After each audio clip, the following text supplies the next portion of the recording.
அதிமுக பாஜக கூட்டணி திடீர் ரத்து. அமித்ஷா பேச்சால் எடப்பாடி அதிரடி முடிவு. அதிர்ச்சியில் மோடி. கூட்டணிக்கு முன்பு ஒரு பேச்சு, கூட்டணிக்கு பிறகு ஒரு பேச்சு என்று அமித்ஷாவின் திடீர் அறிக்கை எடப்பாடிக்கு அதிர்ச்சி கொடுத்து வருகிறது. அதாவது மத்திய உள்துறை அமைச்சர் அமித்ஷா தனியார் செய்தி ஊடகம் ஒன்றிற்கு அளித்த சிறப்பு பேட்டியில், தமிழ்நாட்டில் 2026 சட்டமன்ற தேர்தலில் கூட்டணி ஆட்சி அமையும். எங்கள் தேசிய ஜனநாயக கூட்டணி நிச்சயம் அரசு அமைக்கும். அதில் பாஜக முக்கிய பங்கு வகிக்கும். தேர்தலில் நாங்கள் அதிமுக தலைமையின் கீழ் போட்டியிடுகிறோம். முதலமைச்சர் அதிமுகவிலிருந்து வருவார். அதிமுகவில் பிரிந்து சென்றவர்கள் யாரையும் நான் ஒன்றிணைக்கவில்லை. அது அவர்கள் கட்சி குறித்த விஷயம். அவர்கள் தாங்களாகவே முடிவு எடுக்க வேண்டும். என் நம்பிக்கை என்னவென்றால், அதிமுக மற்றும் பாஜக, அதாவது தேசிய ஜனநாயக கூட்டணி மிகவும் வலுவான நிலையில் இருக்கிறது என்று கூறினார் அமித்ஷா. அந்த வகையில் தமிழ்நாட்டில் 2026 பாஜக அங்கம் வகிக்கும் தேசிய ஜனநாயக கூட்டணி ஆட்சி அரசு அமையும் என்றும், ஆட்சியில் பங்கு என்கிற வகையிலும் ஒன்றிய அமைச்சர் அமித்ஷா பேசியிருப்பது அதிமுகவினரை அதிர்ச்சியடைய செய்துள்ளது.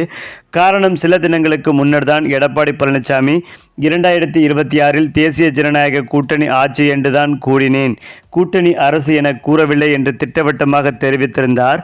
அந்த நிலையில்தான் பாஜக அங்கம் வகிக்கும் கூட்டணி அரசு அமையும் என அமித்ஷா பேசியிருப்பது சலசலப்பை ஏற்படுத்தி இருக்கிறது.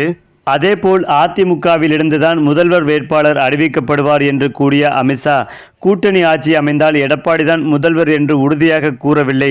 அப்படி இருக்கும்போது வேறு யாரையும் முதல்வர் வேட்பாளராக நிறுத்த பாஜக திட்டமிட்டுள்ளதா எனவும் அரசியல் வட்டாரத்தில் புகைச்சல் கிளம்பி இருக்கிறது. இந்த நிலையில்தான் செய்தியாளர்கள் சந்திப்பில் பேசிய பாஜக மாநில தலைவர் நயினார் நாகேந்திரன், தமிழ்நாட்டில் கூட்டணி ஆட்சி விவகாரம் குறித்து அமித்ஷாவும் எடப்பாடி பழனிசாமியுடன் பேசி முடிவெடுப்பார்கள். 2026 சட்டசபை தேர்தலில் முதலமைச்சர் வேட்பாளர் எடப்பாடி பழனிசாமி தான். எங்கள் கூட்டணியை எந்த காலத்திலும் அவர்களால் பிளவுபடுத்த முடியாது. குறிப்பாக பாஜக அதிமுக கூட்டணியை அமித்ஷா அறிவித்ததிலிருந்தே திமுகவினர் பயத்தில் என்னென்னவோ பேசி வருகின்றனர். கூட்டணி ஆட்சியை பொறுத்தவரையில் அமித்ஷாவும் இபிஎஸும் பேசிக் கொள்வார்கள் என்று தெரிவித்தார் நயினார் நாகேந்திரன். மேலும் என்டிஏ கூட்டணியில் தாவேகா இணையுமா என்ற கேள்விக்கு நயினார் நாகேந்திரன் நல்லதே நடக்கும் என்றும் பதிலளித்தார். அது மட்டுமில்லாமல் அதிமுக கட்சியை பாஜகவிடம் அடகு வைத்தார் என்று எடப்பாடியை கிண்டல் செய்து பல அரசியல் புள்ளிகள் எடப்பாடியை கடுமையாக விமர்சித்து வந்தார்கள். அதையெல்லாம் கண்டுகொள்ளாமலே இருந்து வந்த எடப்பாடிக்கு அதிர்ச்சி கொடுக்கும் வகையில் அமித்ஷா அதிமுகவிற்கு தலைமை நயினார் நாகேந்திரன் என்பது போல இவர் பேசியிருப்பது ஒட்டுமொத்த அதிமுகவிற்கும் பேரதிர்ச்சிகளை கொடுத்து வருகிறது.